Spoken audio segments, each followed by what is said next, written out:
A big round of applause, ladies and gentlemen, for all our distinguished guests on the dais. And I would now like to request all of you to kindly stand up in the honor of Nepal's national anthem.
Thank you, everyone.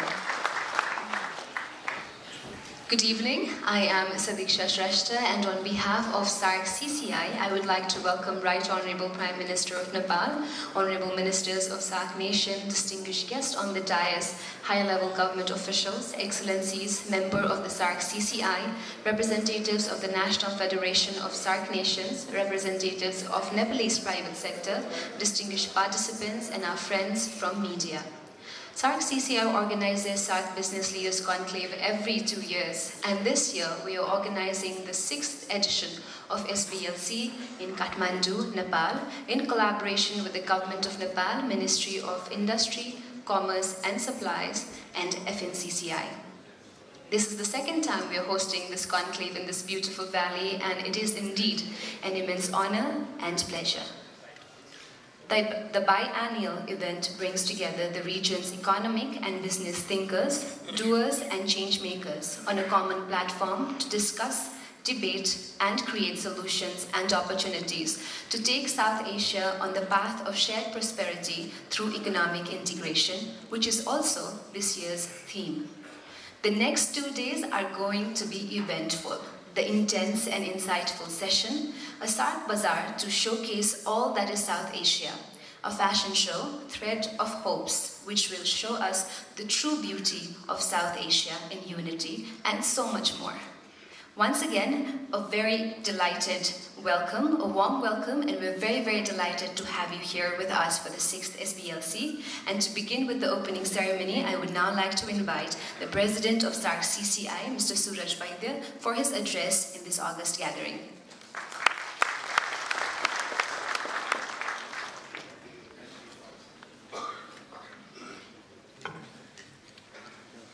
Right Honorable Prime Minister, KP Oli, Honorable Ministers, former President of SAARC Chamber of Commerce and Industry, Madam President of FNCCI, Senior Vice President of SAARC Chamber of Commerce and Industry, Vice President of SAARC Chamber of Commerce and Industries, Excellencies, ladies and gentlemen. Let me first congratulate Honorable Prime Minister. Now we have a full government and Nepal is on the move. We congratulate you, Excellency.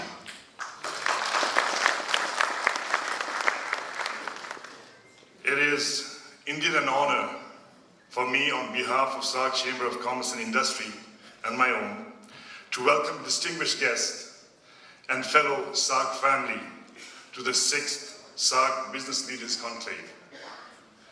From the depth of my heart, I express my sincere gratitude to each and every one of you, and I think I will be echoing the spirit of the entire business community of South Asia when I say we are truly blessed by the support of all the governments, business leaders, business community, international organizations, and society at large towards the initiative of SAARC Chamber of Commerce and Industry.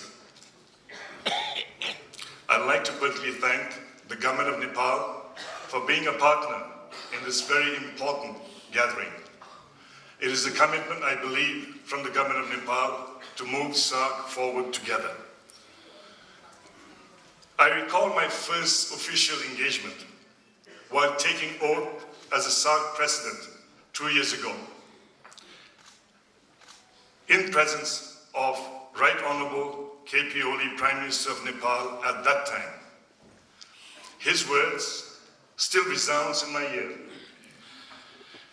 The words of encouragement that he provided me and my entire team to move forward and take the issue of SAARC and bring greater prosperity to the people of South Asia. We have worked hard, Right Honorable Prime Minister, to try and do exactly what the people of South Asia want, and that is to move forward. Right Honorable Prime Minister K.P. Oli has once again become the Prime Minister with a mandate unprecedented in the history of Nepal. There are huge expectations from you, Right Honorable Prime Minister, not only from the Nepali people of Nepal, but also from the region. We in SAARC Chamber strongly believe that you, with your candid approach, will be able to influence the course of SAARC cooperation in a less stormy path. We are living in great transition and change. Last few years have not been good for globalization and regional integration. Many countries and governments have become inward-looking. Protection as a state policy seems to be acquiring strength. Emotion and perception, rather than facts, seems to rule the roost of global politics. Brexit has happened. In our own region, conflicts and turbulence seems to be persisting. The challenges in ways of increased regional integration are indeed great. SAARC has, during its relatively short existence, traversed a difficult path, seeking ways through thick interregional bilateral tensions. Yet, I have believed that the aspiration of our people of South Asia, coupled with the necessity of integration regional cooperation amongst our states, will triumph over all obstacles that we have.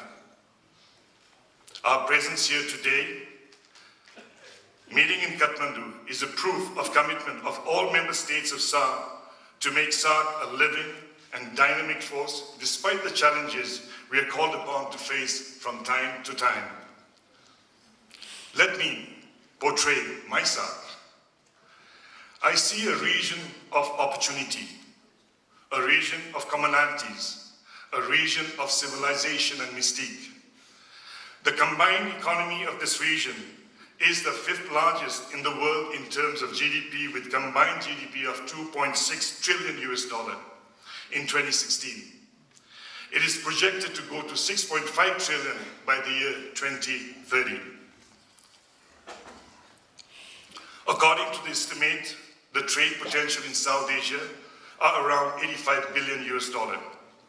South Asia as a whole grew at an annual rate of 6%, matching the average growth rate of development Asia in the same period.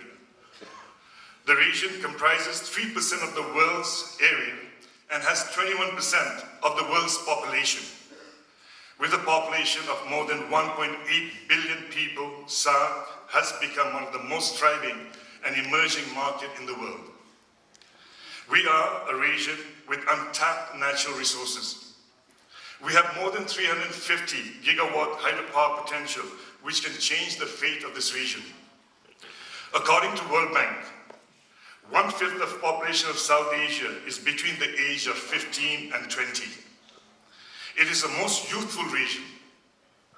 We are home to 26% of the entire world's youth. About 52% of South Asia population is a working age. The diverse topography, geography, history, culture, variety of climates, natural resources, scenic beauty of the region makes it a home for unique tourist destination in the globe. Right Honorable Prime Minister, During such turbulence time, we continued our effort as for less concentration and more cooperation. We conduct SAARC meeting every quarter in spite of all the problems that existed in all different countries.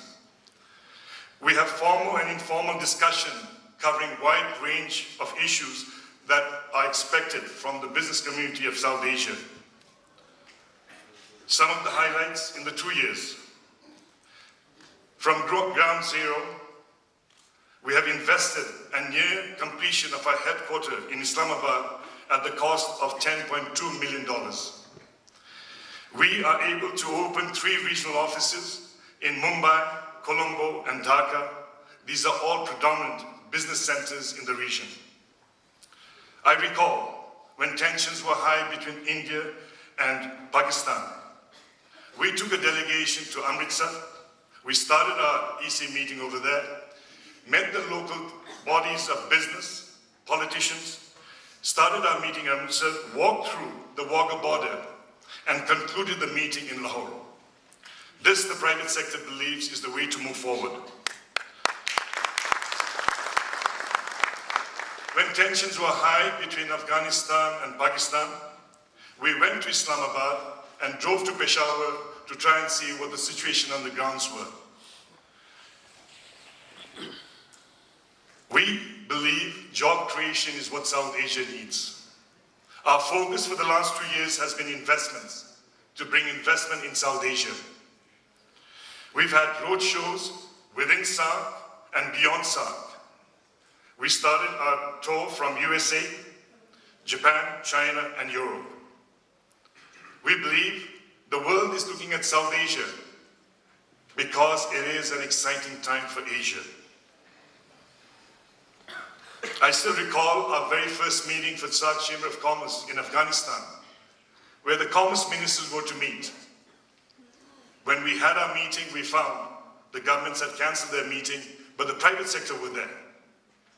We met the people of Afghanistan and we found the wants of moving South Asia forward in spite of all the trouble that existed. I still recall when BBIN was motivated, the motor vehicle agreement was discussed. We led a delegation to Bhutan, met the private sectors of Bhutan and the government of Bhutan to try and encourage the motor vehicle agreement, which would improve the eastern bloc of SAARC. We were there when Sri Lanka had its flood. We were there in Nepal when we had an earthquake. SAARC Chamber has not shied away because we believe the unity of South Asia is more important. Right Honorable Prime Minister, we've met different peoples from different walks of life, politicians, policymakers, farmers, workers, youth, women, journalists, experts, business people and bureaucrats. One thing in common, we all want to move forward. That's the voice we heard from every country at every level. And therefore, the willingness to work together was a voice that we heard repeatedly. We also believe that you cannot move forward when more than 50% of the population is left behind. In SAARC Chamber, we have a saying, it's women empowering South Asia. And we need to be proud. We've got excellent examples of ladies, women who've led this country, leading the business institution, in the bureaucracy, in all sectors of life. And therefore, our effort in the last 2 years have gone to recognize women empowering South Asia. We are 26% of the entire world's youth. South Asia's future is good. And I say this because when I meet people of South Asia, the young generation, they do not think the way I do. They do not think the way my generation looks at South Asia. They're looking beyond. They're not worried about the visas to move from one country to the other because they've got their smartphones that takes them to places way before we can even fly. That's the South Asia that looks at moving, taking South Asia forward. And we see tremendous potential that we can benefit if we energize this young people of South Asia. The SAARC Business Leaders Conclave is a flagship event of SAARC.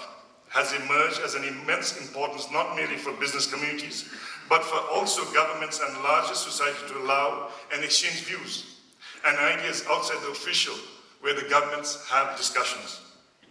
The conclave deals on issues that directly affect the lives of the people, because we understand the people, we feel the people. The next 2 days are going to be extremely important, because we've got senior leaders, bureaucrats, experts, business people who will be speaking. Something I remember when I met Honorable Minister of Commerce, Prabhuji, in India. He told me something that was very important. He said, Suraj, you've had a lot of conferences. Make sure you come up with something that's tangible. Come up with something that we can follow up after your conference is over. And that is the intent of this conference. We're working towards that. Using the presence of state leaders and opinion makers of all SAARC countries in this August gathering, I would like to call the governments to focus on the following. Dialogue. We have problems. Problems can only be resolved when we start speaking, and we need to find platforms for that. We need to find business people meet. We need the media to exchange views.